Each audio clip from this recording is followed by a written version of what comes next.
There's a silent partner involved in nearly every financial decision you'll make as you approach retirement. Most people don't invite him into the conversation.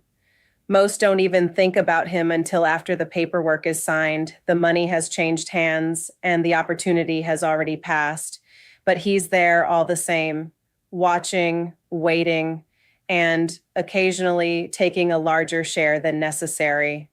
That silent partner is the tax man. Now, contrary to popular belief, retirement isn't only about how much money you've saved. It's also about how much of that money you actually get to keep. And the difference between those two numbers can be surprisingly large. I've sat across the table from people who spent 40 years building wealth only to lose thousands unnecessarily because they sold the wrong asset at the wrong time. Not because they were careless, not because they weren't intelligent, simply because nobody had explained the rules clearly enough. Today, I want to talk about 5 things many people should seriously consider selling, or at least letting go of, before retirement or during the first few years of it. Some of these involve money, some involve possessions, and one of them has nothing to do with either. In fact, the final one is often the most difficult thing people ever release, despite the fact it can't be sold at any price. But before we get there, let's start with the decision that often carries the biggest financial impact of all: the family home, or perhaps more accurately, the family home that no longer serves the family it once did. Now, before anyone misunderstands me, this isn't a campaign against staying where you are. There is absolutely nothing wrong with remaining in the home you love if it still fits your life. The problem is that many retirees aren't living in the home they need today. They're living in the home they needed 20 years ago. There's a difference. At one point, that 4-bedroom house was perfect. There were children racing through hallways.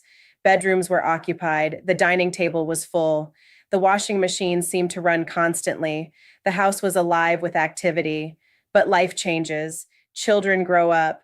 They move away. Grandchildren visit occasionally instead of daily.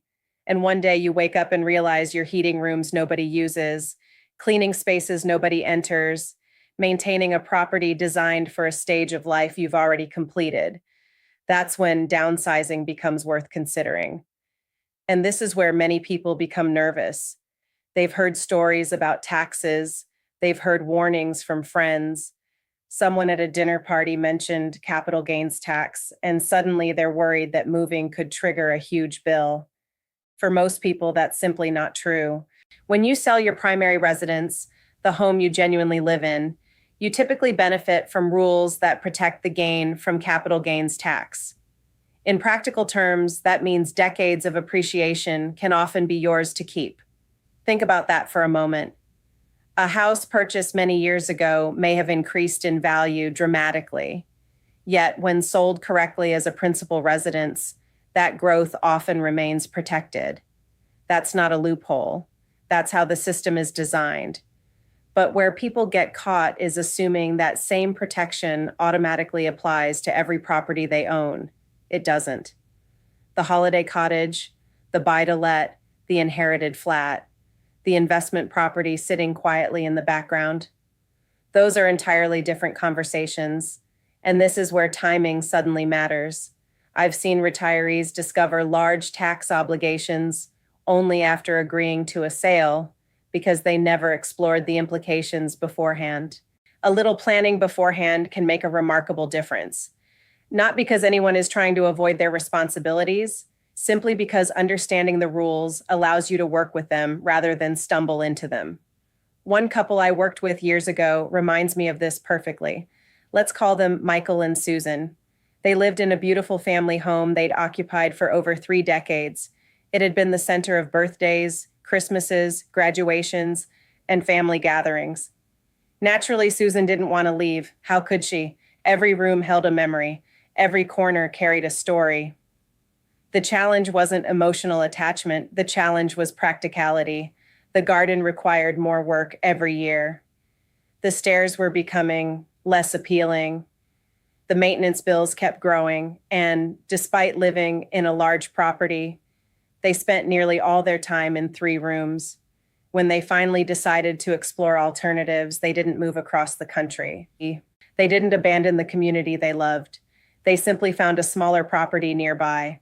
Same friends, same shops, same church, same familiar streets, but dramatically less upkeep. What surprised them most wasn't the financial improvement, although that certainly helped. What surprised them was the feeling, the relief. Susan later described it beautifully. She said she felt as though she'd spent years taking care of a house, and now she finally had the freedom to take care of herself. That's a distinction worth remembering. Sometimes downsizing isn't about having less, it's about carrying less, and retirement rewards lightness more than accumulation. Which brings me to the second thing many people need to consider letting go of: the habit of sacrificing their own future to continually rescue their adult children. Now, this topic requires care because every loving parent wants to help. That's natural. In many ways, it's admirable. Parents spend decades putting their children first. It's one of the greatest acts of love there is. But retirement introduces a difficult reality. At some point, protecting your own financial security becomes an act of responsibility, not selfishness. I've met countless retirees who quietly delayed their dreams because they were still funding lives that were no longer their responsibility, helping with rent, helping with deposits, helping with debt, helping with emergencies, helping with situations that somehow never seem to stop appearing. Again, I'm not suggesting you shouldn't help. The question is whether you're helping from abundance or sacrificing from necessity, because those are very different things. One gentleman I knew postponed retirement nearly 4 years. 4 years. Not because he lacked savings, not because he enjoyed his job, not because he feared retirement. He postponed retirement because he continually felt obligated to provide financial support to family members who were perfectly capable of earning their own way. When we eventually reviewed the numbers together, something became painfully obvious. The money wasn't the biggest loss. The time was.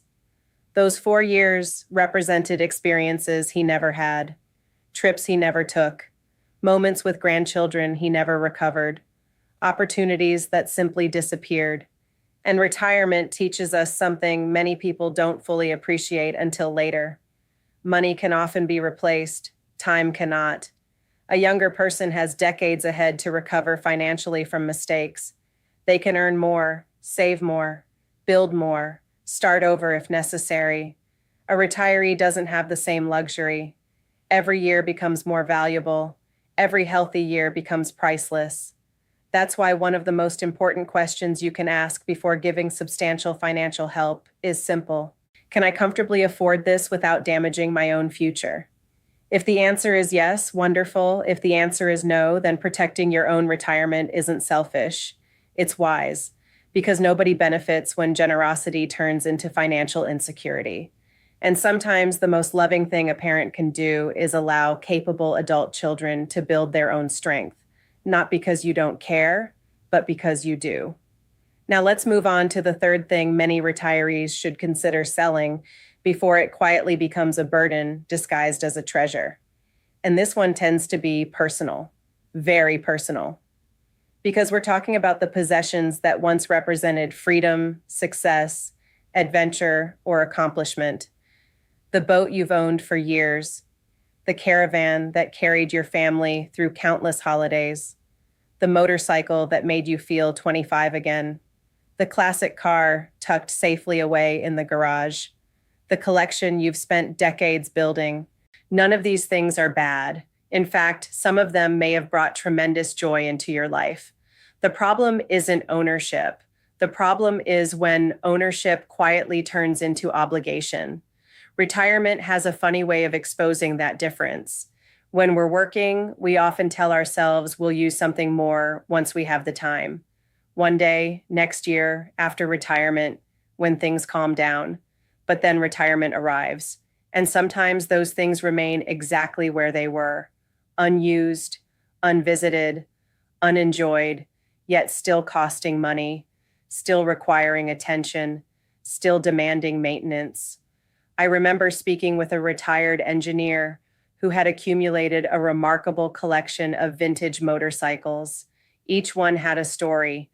Each one represented years of effort and passion. He knew every detail of every machine.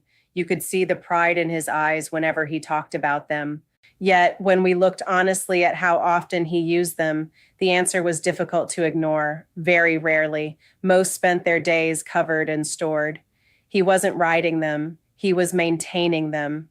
And there is a difference. The annual costs weren't insignificant either. Insurance, storage, repairs, registration fees, specialist maintenance, it all added up. But the financial cost wasn't what finally changed his perspective. It was something else. One afternoon, he admitted something that surprised even him. He said, "I think I enjoy remembering these motorcycles more than I enjoy owning them." That was the breakthrough, not because he stopped loving them, but because he realized his relationship with them had changed. They represented a chapter of life he treasured, yet they no longer played an active role in the life he was living now. Eventually, he sold several from the collection and kept only the one that truly mattered, the one he still rode, the one he genuinely enjoyed, the one that made him smile every time he saw it.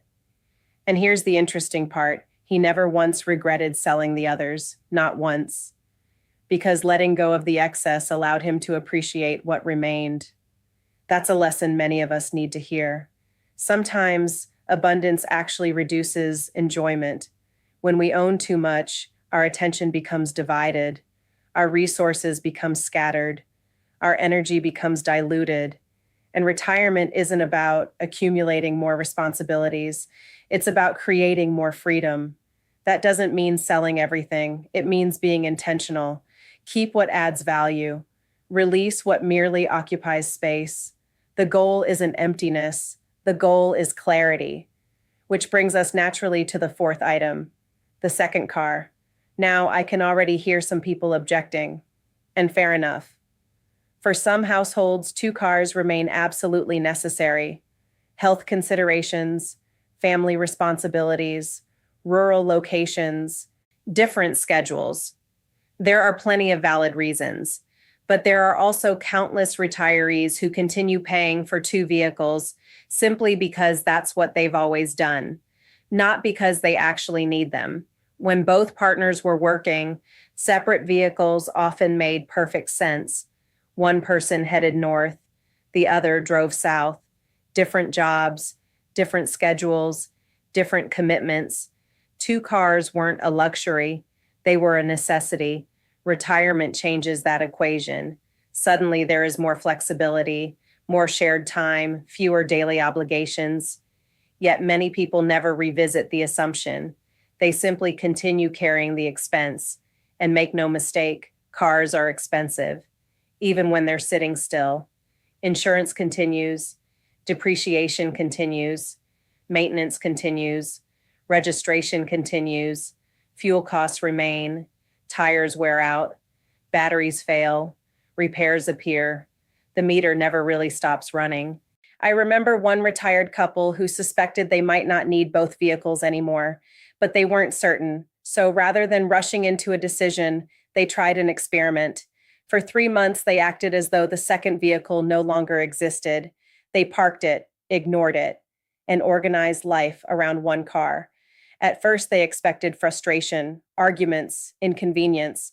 Instead, they discovered something entirely different. With a little planning and communication, sharing 1 vehicle proved surprisingly easy. In fact, many days, the car never left the driveway at all. The second vehicle had become something they were paying for rather than something they were using. Eventually, they sold it.